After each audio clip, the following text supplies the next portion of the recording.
بسم اللہ الرحمن الرحیم۔ دور حاضر میں جو کچھ غلط رویے پروان چڑھ رہے ہیں اور غلط رجحان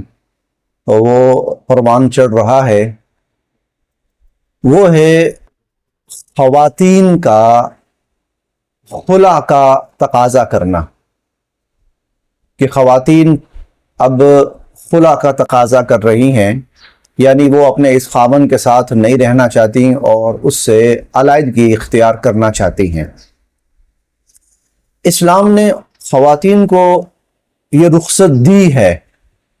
کہ وہ ناگزیر حالات میں خلا لے سکتی ہیں خاوند سے، لیکن وہ کون سی صورتیں ہیں کہ جن میں عورت اپنے خاوند سے خلا لے کر یہ رشتہ ختم کر سکتی ہے؟ وہ تین بڑی صورتیں ہیں۔ ایک صورت تو یہ ہے کہ خاوند جو ہے وہ عورت کی نان نفقہ کی ذمہ داری نہیں اٹھا رہا، اور عورت معاشی اعتبار سے فقر و فاقہ اور غربت اور محتاجی کی زندگی میں چلی گئی ہے،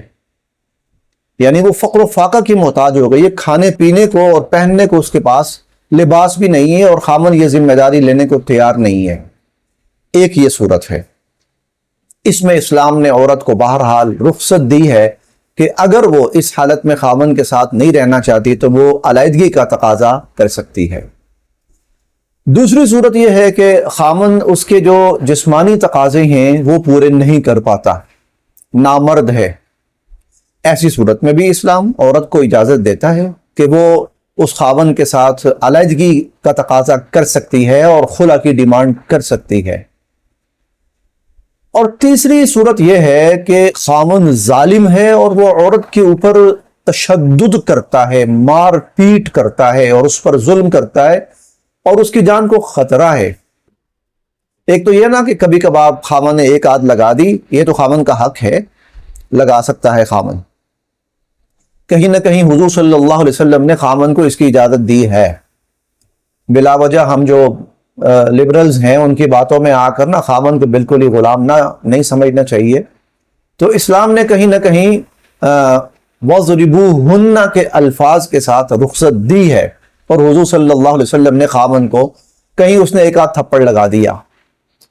تو ایسی اجازت تو ہے، لیکن وہ مار پیٹ اس کا معمول بن گیا، تشدد اس کا معمول بن گیا ہے اور عورت کی جان کو خطرہ ہے، تو پھر بھی اسلام کہتا ہے کہ ٹھیک ہے، اپنی جان بچاؤ اور اس خاوند سے آپ تعلق ختم کر لو، نکاح ختم کر لو اور اس سے خلا لے لو۔ اگر ایسی کیفیت نہیں ہے کہ عورت بھوکی مرنے لگی ہے، یا اس کی جسمانی ضرورت پوری نہیں ہو پا رہی، خاوند اس لائق ہی نہیں ہے، یا اس کی جان کو خطرہ ہے، خاوند اس کو تشدد کر کے مارنے کے در پہ ہے، ایسی کوئی بات نہیں ہے۔ عورت کو کوئی اور مرد پسند آ گیا ہے، اس کی ترجیحات بدل گئی ہیں، اور پھر وہ تقاضا کرتی ہے نہیں جی میں نے اس خاوند کے ساتھ نہیں رہنا، میں نے تو کہیں اور شادی کرنی ہے، کہیں اور اپنا نکاح کرنا ہے، لہذا میں اس سے خلا لیتی ہوں، محض عیش و عشرت کے لیے، محض دنیا کی لذت کے لیے، محض شیطان کی پیروی میں کوئی اور پسند آ گیا، کوئی اور اچھا لگنے لگ پڑا ہے۔ تو یاد رکھیے اس صورت میں اسلام قطعاً قطعاً قطعاً قطعاً قطعاً عورت کو یہ حق نہیں دیتا کہ وہ خلا لے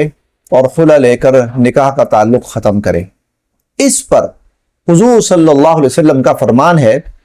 حضرت ثوبان رضی اللہ تعالیٰ عنہ نقل فرماتے ہیں، قال رسول اللہ صلی اللہ علیہ وسلم، کہ نبی کریم صلی اللہ علیہ وسلم کا فرمان مبارک ہے، ایما امرأة سألت زوجها طلاقا، جس عورت نے اپنے خاوند سے طلاق کا تقاضا کیا، اور یہاں اس سے مراد خلا ہے، فی غیر ما بأسا، حالانکہ کوئی ایسا شدید معاملہ نہیں ہے کہ جو اس کی جان کو خطرہ ہو یا کوئی اس قسم کا، تو فحرام علیہا رائحۃ الجنہ، تو اللہ تعالیٰ کی طرف سے ایسی عورت کے اوپر جنت تو ایک طرف رہی، جنت کی خوشبو بھی حرام ہے۔ لہذا اگر کہیں پر اونچ نیچ تھوڑی بہت چلتی ہے تو کوئی بات نہیں، اس کو برداشت کیا جائے، یہ تو اس تعلق کا تقاضا ہے، لیکن شدید ترین مجبوری کے بغیر یہ جو خلا ہے اس کی حوصلہ شکنی کرنی چاہیے اور اس کے خاتمے کی طرف جانا چاہیے، اور کوئی عورت بھی دنیا کی 4 دن کی لذت کے پیچھے اپنے اوپر جنت حرام نہ کرے۔ اللہ پاک ہم سب کے لیے عمل کی راہیں آسان فرمائے۔